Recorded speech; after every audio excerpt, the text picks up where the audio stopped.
Good morning. Got Frankie up here. How are y'all doing? So, this topic was brought up by Vanessa. Thank you for asking. I love it when people bring up topics. Yes, I was talking about how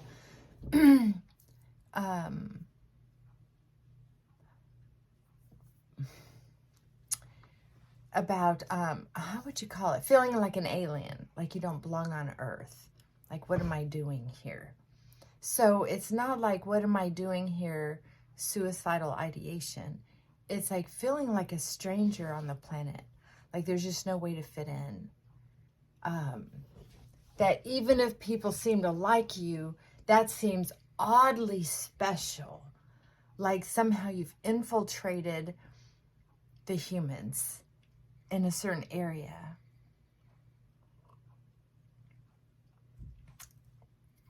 Now, this comes from,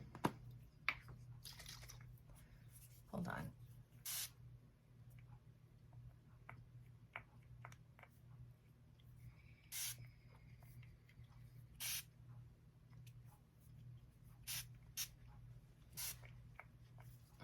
I love that feeling. Cool mist. So when think about it, when a baby is in the womb, it is their brain is what I call almost completely clean. The only thing that has been in their brain since conception is muffled noises, right? Whenever their ears started working, the only thing they have going on are their experiences. So you have muffled noises.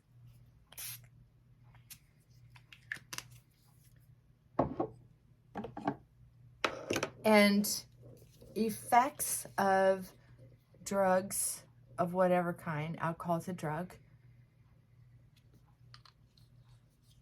and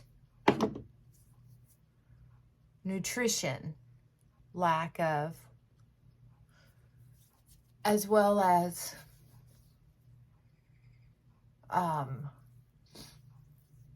any kind of physical impact. But that's all with no vision, only muffled noises,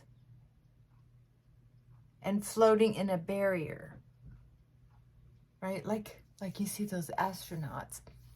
Only the reason why astronauts floating in space can be so awe-inspiring or terrifying is because of relativity. They have something to relate their past experiences to.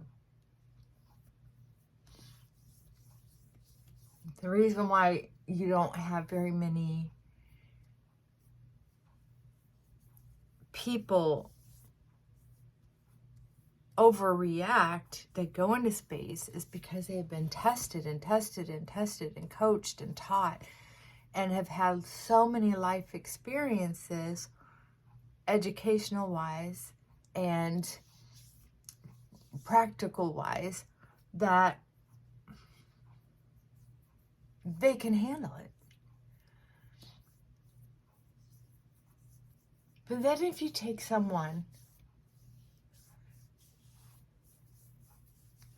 we'll say from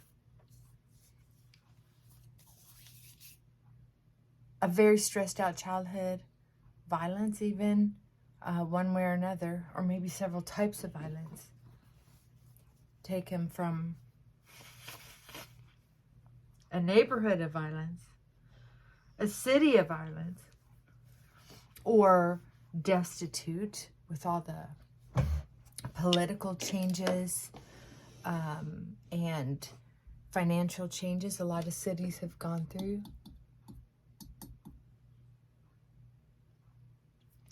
Then you put that person in a scary situation, and what happens? Well, they treat it as such. Well, they can in a very extreme way, like joining gangs, because they're looking for a way to belong. They're looking for a way to make money, and they're going to do whatever it takes. Especially if they have something going for them, like intelligence or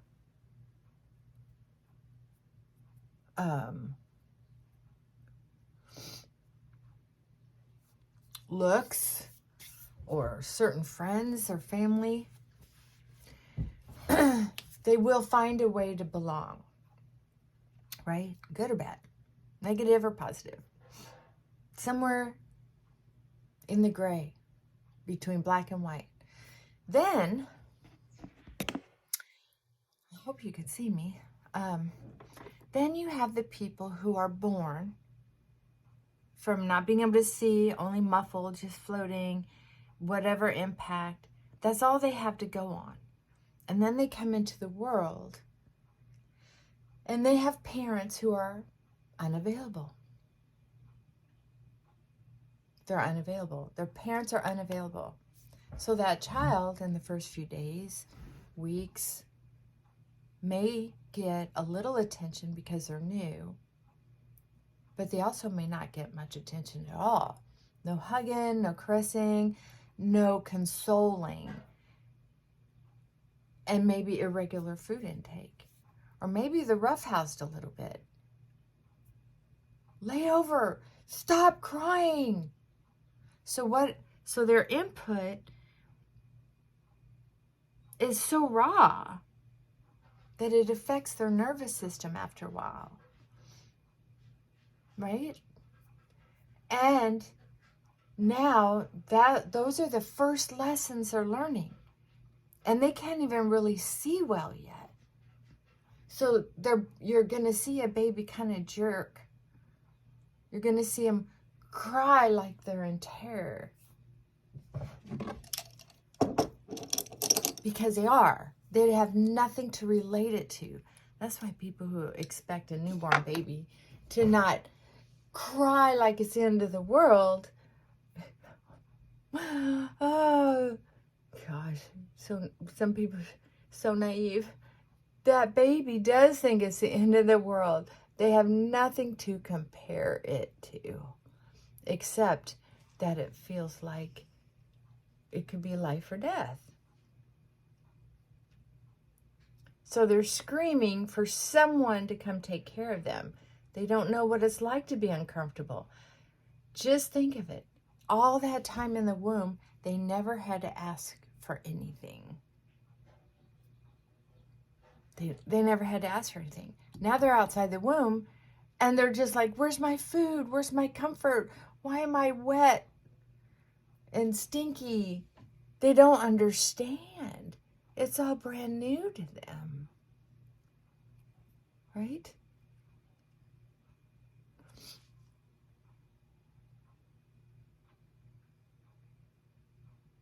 So now this child who is mainly neglected at home, or like me, my mom, when my parents divorced, she moved out in the country. So the only stimulation I had was pretty much by myself. And back when I was a kid, we had 1, 2, or 3 channels come in. And thank goodness I had nature. I got to go on hikes and love the trees and the creeks and hiking. But I didn't have a lot of human interaction. And when I did, they were usually drunk and mouthy and sarcastic and funny. But that was what I learned. Now, I was lucky. Woo, was I lucky. Because there are a lot of people who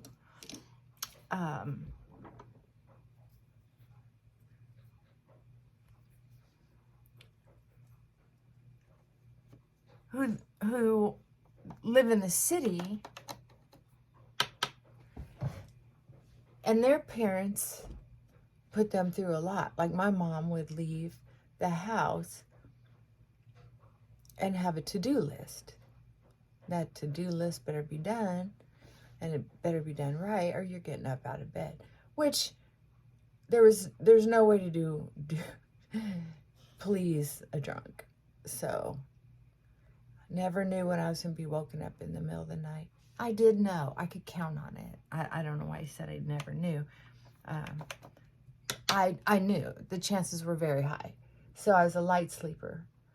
And then I just got ready for whatever.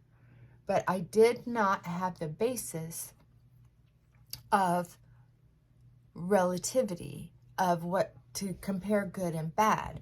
All I knew was, here we go, I didn't belong. I knew, and it's an instinct that humans are born with from my experience. We know when we belong.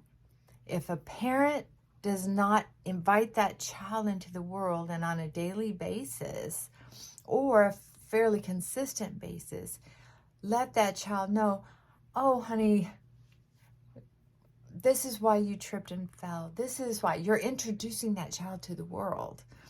This is why it tastes hot. See, I'm cooking it. Isn't that water interesting? Oh, you want to stay away from that person. See? And then you'll describe why. You're learning so many micro lessons from your parents. Good enough parents will spend time with their child to not only introduce them to the world, but help the child understand they're part of a pack.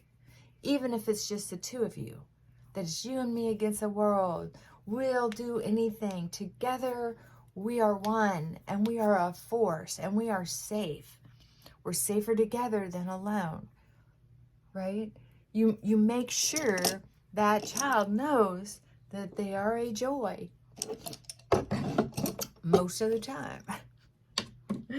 And even if they aren't, they're loved and accepted. So there are people out there who understand exactly what I'm talking about. They never felt like they belonged. And they didn't understand why. That's why. You weren't introduced into the world. It's important. You don't have to be, oh my gosh, you don't have to be rich to help a child find their way in this world. That's for sure. You do not. But what you do need is to be invited into the world, introduced to the world, and be made a part of a tribe, a pack. Humans, like animals, they normally don't do so well left to their own devices. They need someone to teach them the ropes. So, part of some of the therapy that I do with my clients is reparent them, invite them into the world, introduce them to lots of micro lessons.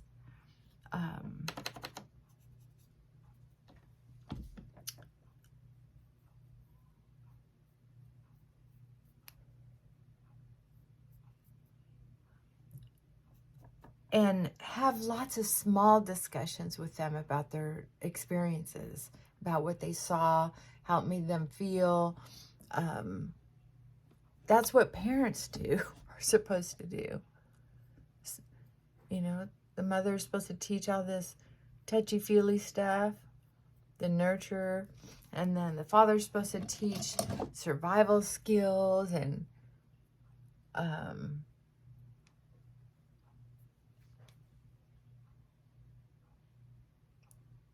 they're both very important. It's important that kids don't get the message that one person's supposed to do it all. I feel bad sometimes because we don't know what we don't know until we know. And one of the things that's important is that when a child hears that a dad say, I'm mother and father and this and that, and so that kid's growing up with a message.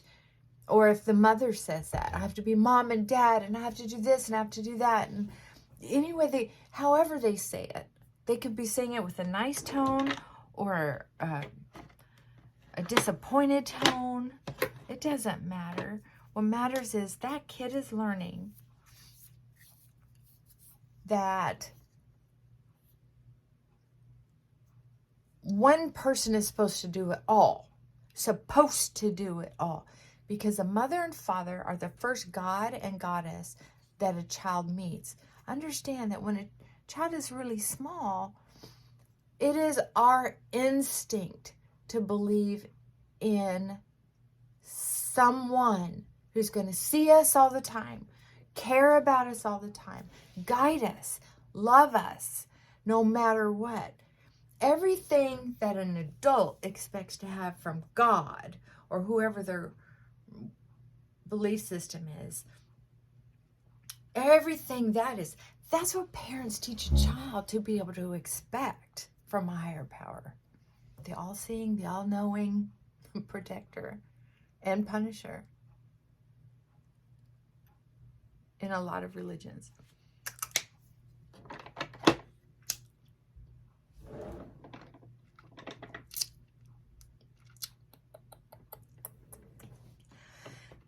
So, being a parent is really important.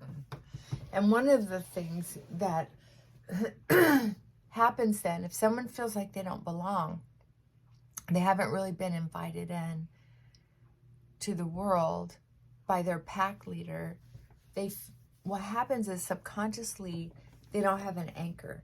And then when they have someone who's an underachiever, they step up and try to make the family important. They fight for the right to live, even though they feel like they don't belong. I know, humans are kind of interesting. And that's where you get a lot of, like I said, gang members. Also, if a parent's overachieving, then they especially don't feel needed, or they feel like they're never enough because they can't live up to the parents' expectations. So they go through life then with this pattern of not belonging. Oh, I just got makeup on my nose.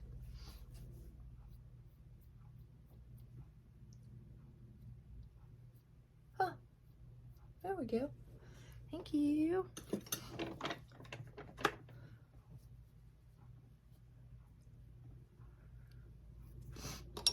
And so now we're set up to feel isolated, alone. Many people will look towards drugs and alcohol for that magic elixir. What in the heck? What? I must have something on my hands. No. Oh well. Oh. That's a bummer. Okay. So anyway, I hope that helps.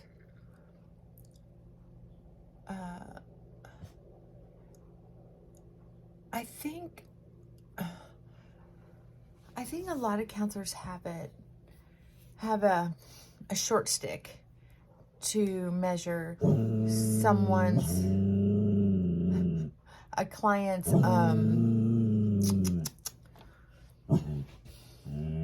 maturity level, because a lot of people look very mature on the outside,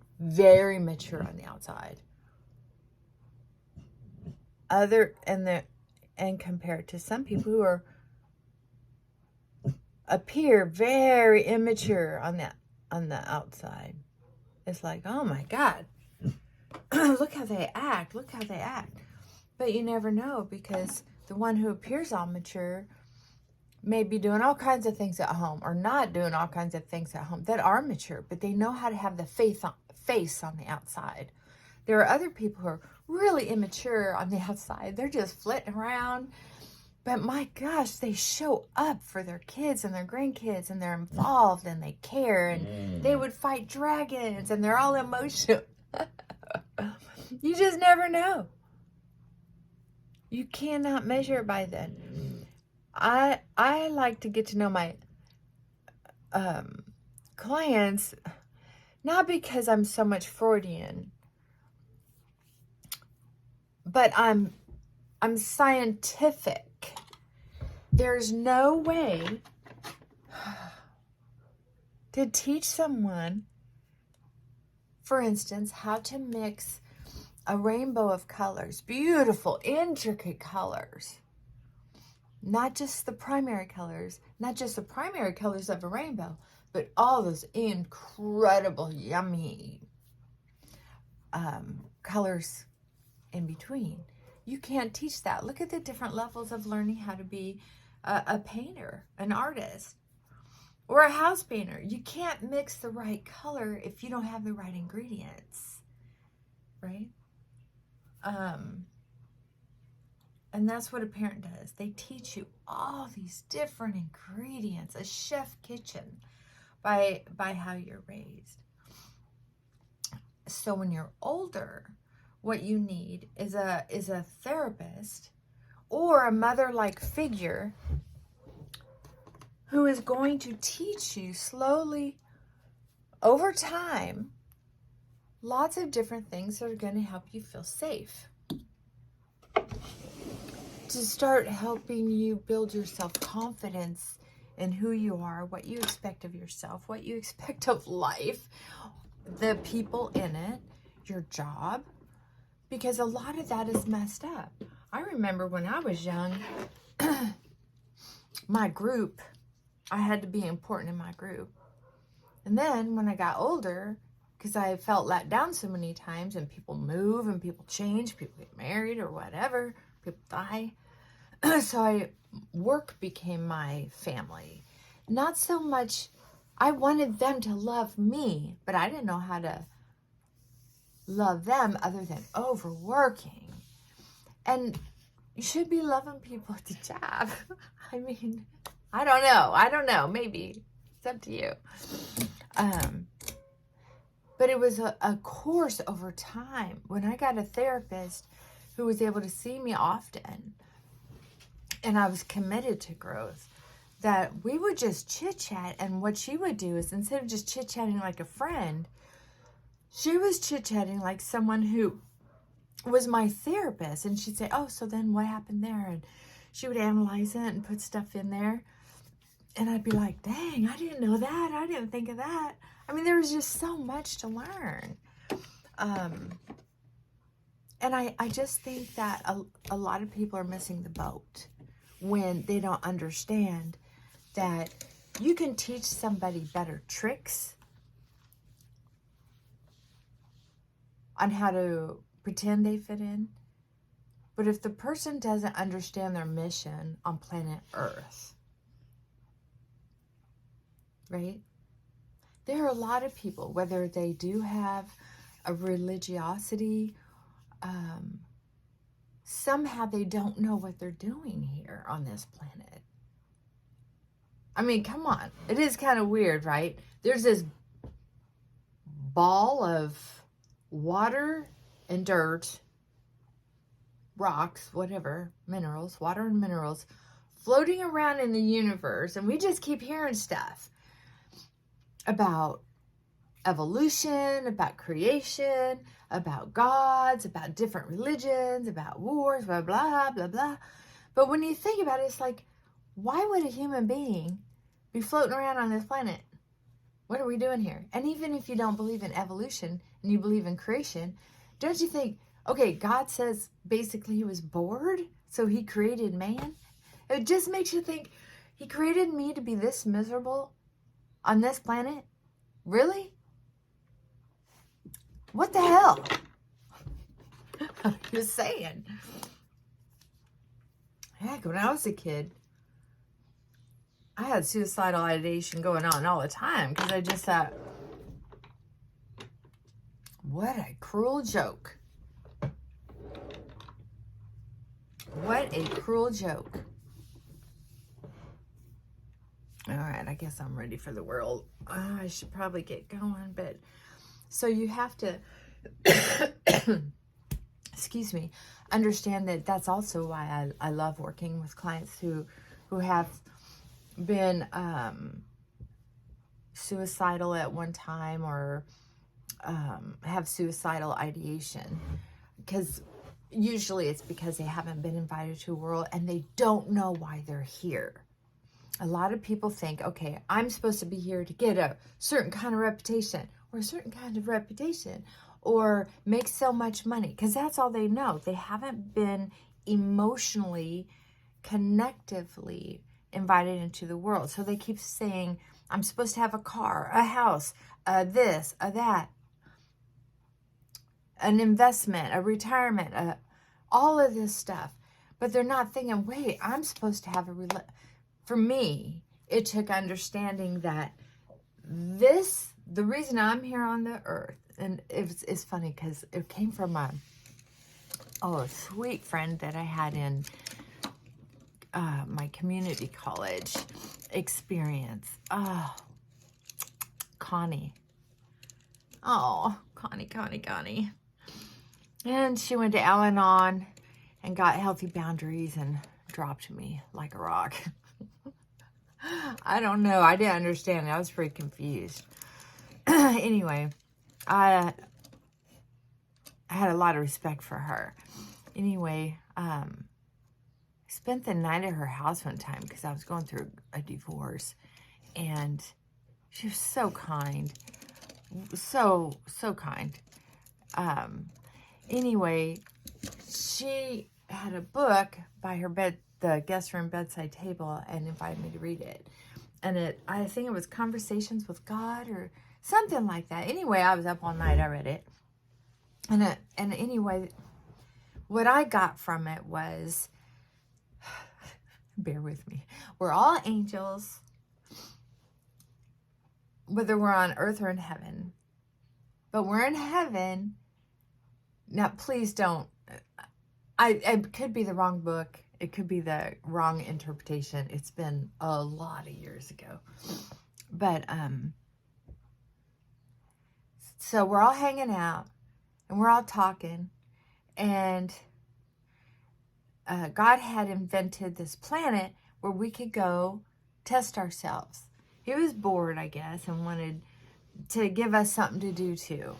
And so we would go to the planet and challenge ourselves. Like I would be in heaven and challenge myself before I come to the planet.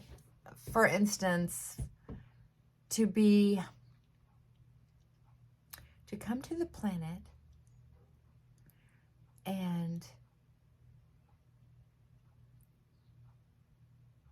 be born with no example of how to have a relationship with God. So I would have to seek God or accidentally just be so open and willing to messages about God. To help me feel closer to God. That would be my adventure. Well, I would have to be then born to parents who did not support me emotionally as a baby, as a toddler, as a young child, as an adolescent, as a teenager, as a young woman. I'd have to grow up with no God, only nature. Nature is the closest thing to God a lot of people have. A lot of religions are based on nature. So even though I didn't have instruction, that was my basis. And then it'd be like, ooh, what are you going to do with that when this happens? And that happens. What are you going to do? What are you going to do? So it's like, well, I understand that I'm an angel having an earthly experience to grow closer to God. Now, that doesn't work for just everybody, but it worked for me. I got that idea from that book. And then I've gotten that idea from a lot of other different, Marianne Williamson, Louise Hay were two of my favorite. Shakti Gawain. Now, this is back a long time ago when all this was new. And I just happened across their information. And then also I joined AA. And there's so much to learn there if you just hang around. You learn about family, togetherness, commitment, loyalty, being fake or being real, keeping your mouth shut, or or et cetera, et cetera, et cetera. That's why I also like Al-Anon and Codependence Anonymous, because those are other groups that are deep and teach connection. So yeah, that's what I meant by not feeling a part of this world. I do now. Heck, I feel like it's my world. I just have to take care of it and respect the laws of the land. I mean, a lot of that stuff that if you take all this stuff that I believe is real out of the Bible, you'd still have a pretty good pamphlet on how to live life. And one of them is follow the rules of the law of the land, whether you like it or not. Because otherwise, I mean, unless you're hell-bent on preaching in prison, not everybody wants to do that. I know I don't. I like being around nature. Anyway, I hope that was helpful. I know the blessings that I've had in my life. There have been times where I have known that if I die before I sleep, I pray the angels my soul to keep. Right? And I know that I'm living the best life that I possibly can with what I have available to me. And if I die in my sleep, when I get to the other side, I can say, whew, I gave it a shot, man. Like those people getting off of basketball fields or football fields or whatever. You're like, dang, I worked my ass off. I might have lost, or I might have, or thank goodness I won, but boy, was that exhausting. I don't know. Because life isn't, I don't even know if it's supposed to be easy. That's one of the great lies too, that people who aren't invited into the world. I think that's another thing too that we have to combat, is that there are people who don't have guidance, and so they think somehow that life is supposed to be easier than it is. I don't know if it's based on TV or the people they're around. I do not like how much blush I used today. I was supposed to look like a sunburn, but now it just looked like an old lady wearing too damn much makeup. Here, we'll do a little more up here. That might take the focus off of some of that. Whoopsie. Oh, that's a new brush. Okay. This will help maybe. Just for fun.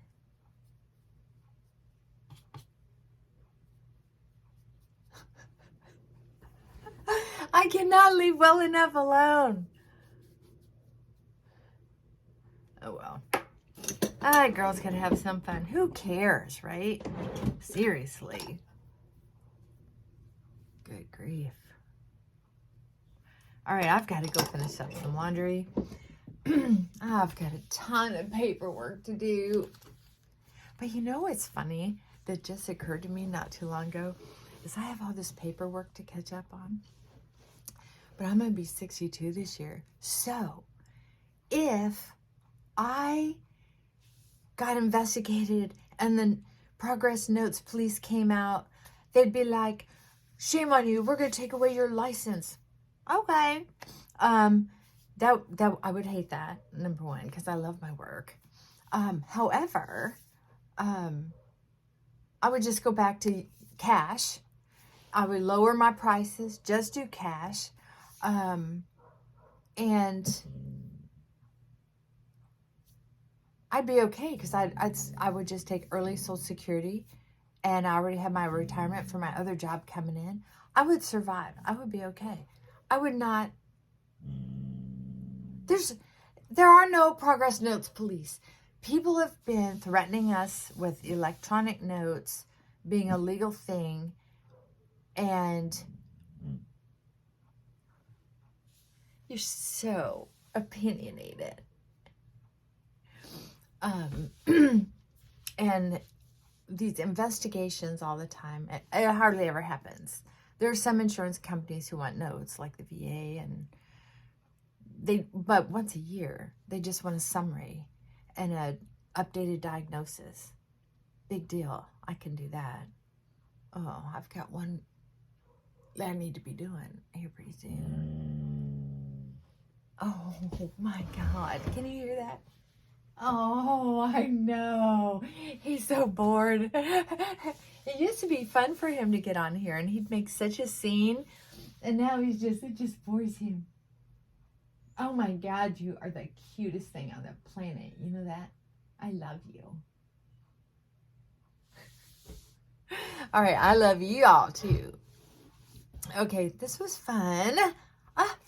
More topics. Keep them coming. All right. Mwah. Love you. Bye for now.